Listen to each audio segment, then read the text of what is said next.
오늘 본문의 말씀은 예수님께서 예루살렘에 가까이 가서 감람산 벳박에 이르렀을 때 두 제자를 보내어서 구약의 말씀대로 메시아가 오실 때 나귀의 새끼를 타고 오실 것이라는 그 구약의 말씀을 성취하시는 본문입니다. 오늘 본문은 예루살렘에서 1km 정도 떨어져 있는 감람산의 동쪽에 있는 마을인 벳바게에서 일어난 일입니다.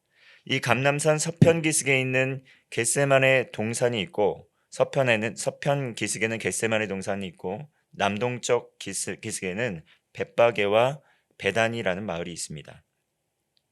예루살렘에서 공생의 기간 중에 예수님께서는 낮에는 이후에 성전에서 가르치시고 또 밤에는 감람산의 한적한 곳에서 기도하며 휴식을 취하셨습니다.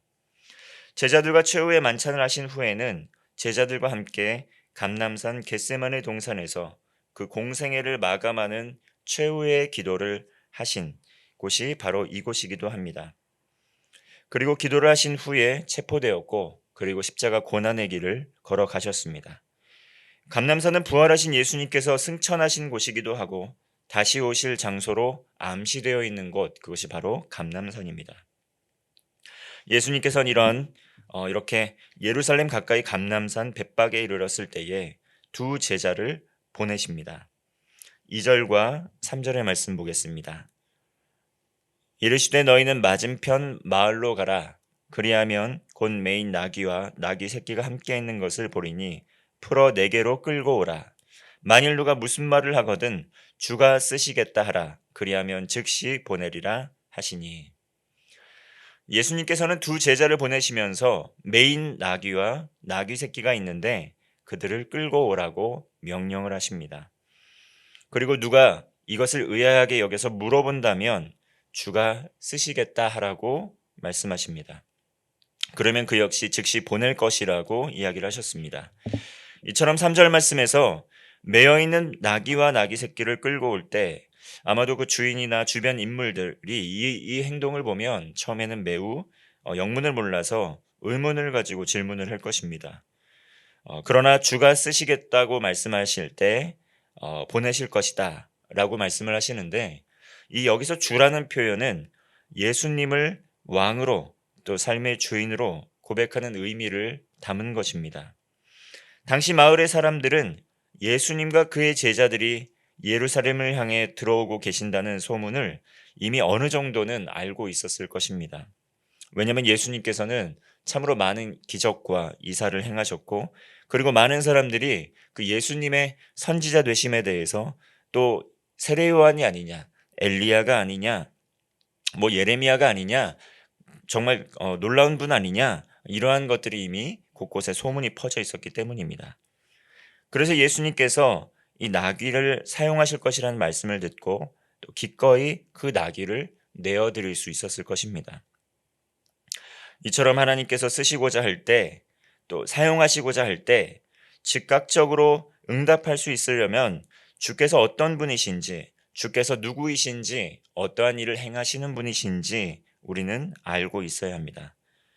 그리고 그러한 지식을 통해 삶을 들이면서 준비하고 헌신하게 될 때 하나님께서 하나님의 사람들을 통해서 하나님의 나라를 위한 일을 행하실 수 있습니다. 물론 우리의 동역함이 없더라도 하나님께서는 그 일을 하실 수 있겠지만 하나님 나라를 위하여 우리도 함께 동역하며 쓰임받을 수 있다는 것은 굉장히 큰 특권입니다. 우리는 주님께서 쓰시겠다고 말씀하실 때에 그리고 우리를 부르실 때에 우리에게 찾아오실 때에 즉각적으로 주님의 부르심과 음성에 순종할 수 있는 준비가 되어 있는지 한번 자문해 보아야 합니다. 늘 깨어있어 준비하지 않으면 하나님께 쓰임받을 수 있는 특권을 놓치게 됩니다. 하나님의 나라와 또 하나님의 영광을 위해서 기꺼이 쓰임받고자 하는 귀한 마음을 통해서 날마다 준비하고 예비하는 마음을 통해서 하나님께서 영광을 받으시고 부르심에 대한 즉각적인 응답을 통해 우리의 삶에 하나님 나라를 향한 계획이 더욱 확장되어 갈 수 있다라는 것이죠.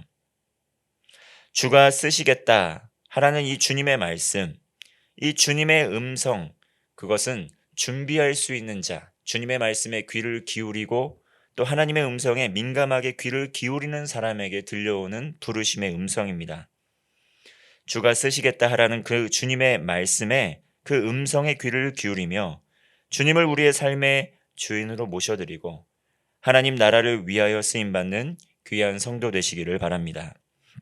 이렇게 예수님께서는 즉각적으로 이해하기 어려운 지시를 내리신 것은 그저 오늘 한번 이런 일을 행할까 하고 우연하게 결심하고 일어난 일이 아니었습니다.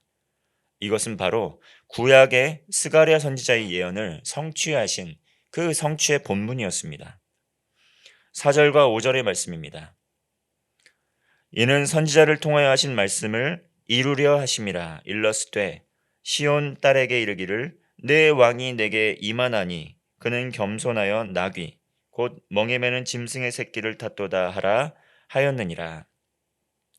예수님께서는 스가랴 9장 9절의 말씀을 성취하셨습니다. 또한 나귀를 준비하는 모든 과정은 제자들의 순종, 또 나귀를 내어드리는 소유주의 순종에 있었습니다. 예수님께서는 나귀를 타고 직접 들어오심으로 말미암아 구약에 있었던 그러한 예언의 말씀이 그냥 헛된 예언의 말씀이 아니라 그 예언의 말씀을 직접 성취하신 것이었습니다. 이런 모든 과정 가운데 제자들의 순종이 있었고 또 나귀를 내어드리는 소유주의 순종이 있었습니다. 7절 말씀입니다. 나귀와 나귀 새끼를 끌고 와서 자기들의 겉옷을 그 위에 얹음에 예수께서 그 위에 타시니 나귀와 나귀 새끼를 그대로 끌고 와서 말씀 그대로 순종했습니다. 하나님께서 쓰시고자 할 때 우리에게는 많은 의문 또 질문이 있을 수 있습니다. 이것이 과연 합당한 것인가? 이것이 과연 옳은 것인가? 여러 가지 의문과 질문을 할 수 있겠지만 그들은 예수님을 왕으로 모셔드리고 그 음성에 즉각적으로 순종하면서 또 순종하면서 나귀와 나귀 새끼를 끌고 왔습니다.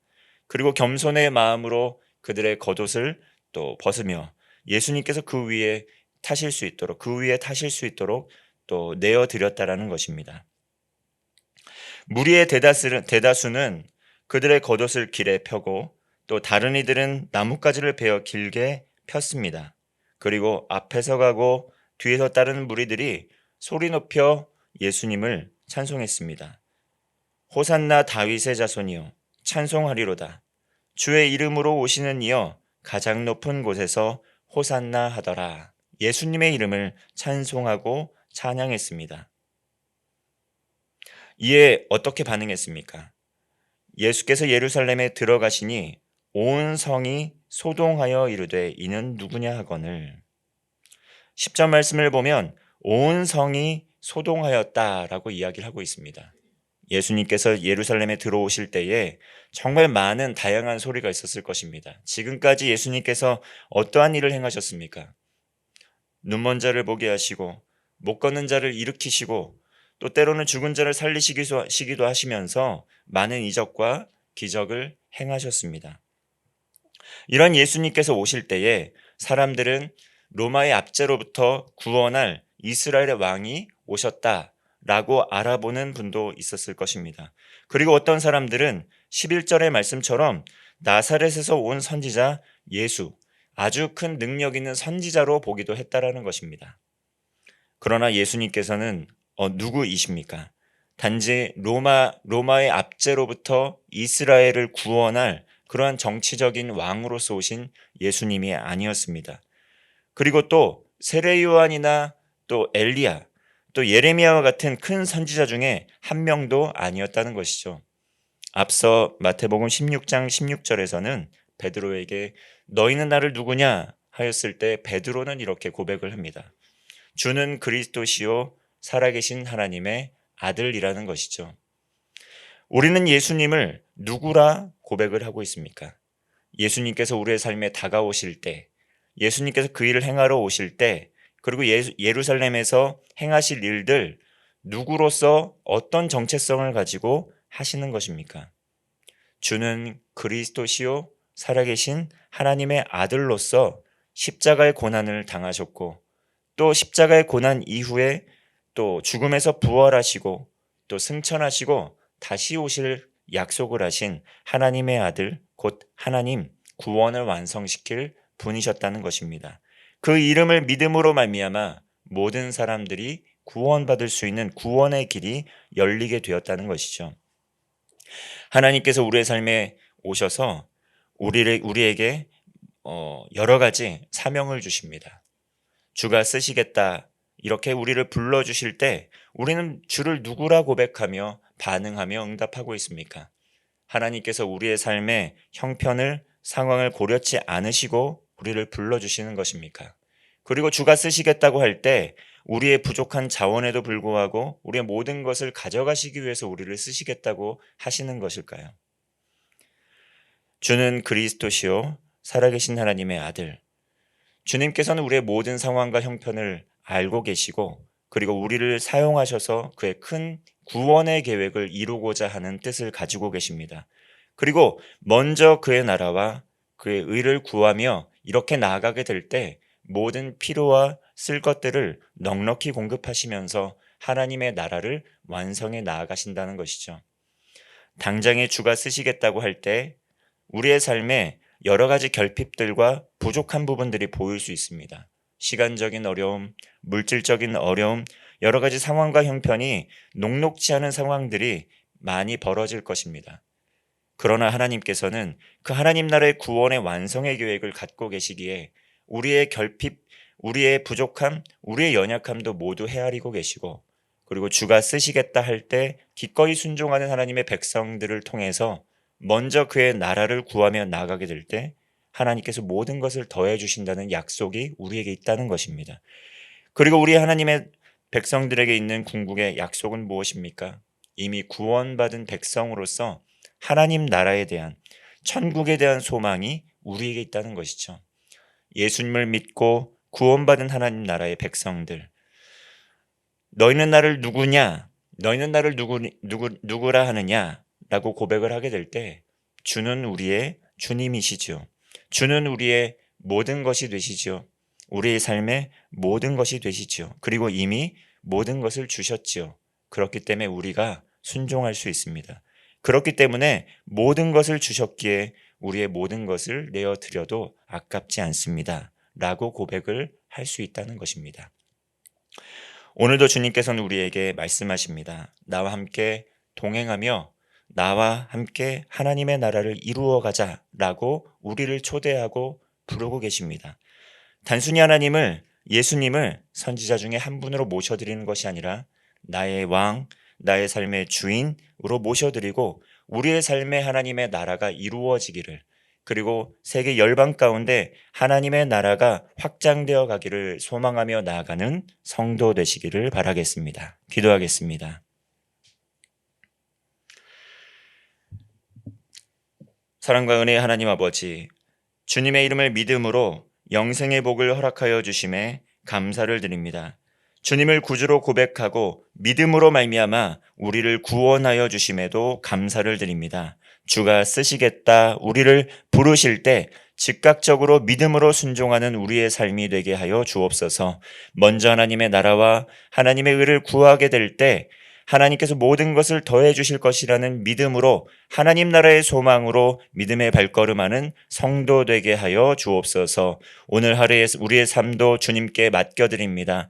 하나님과 동행하는 동행함을 통해 우리를 통하여 하나님의 나라가 확장되게 하시고 단순히 예수 그리스도를 선지자 또 큰 위인 중에 한 명으로 선포되는 것이 아니라 주는 살아계신 하나님의 아들이요 주는 그리스도시요 살아계신 하나님의 아들입니다 라는 것이 우리의 삶에 고백될 뿐만 아니라 우리의 주변 이웃들 세계 열방까지 선포되기를 고백되기를 바라는 마음으로 구원의 복된 소식 전하는 하루 되게 하여 주옵소서. 예수님의 이름으로 기도드립니다.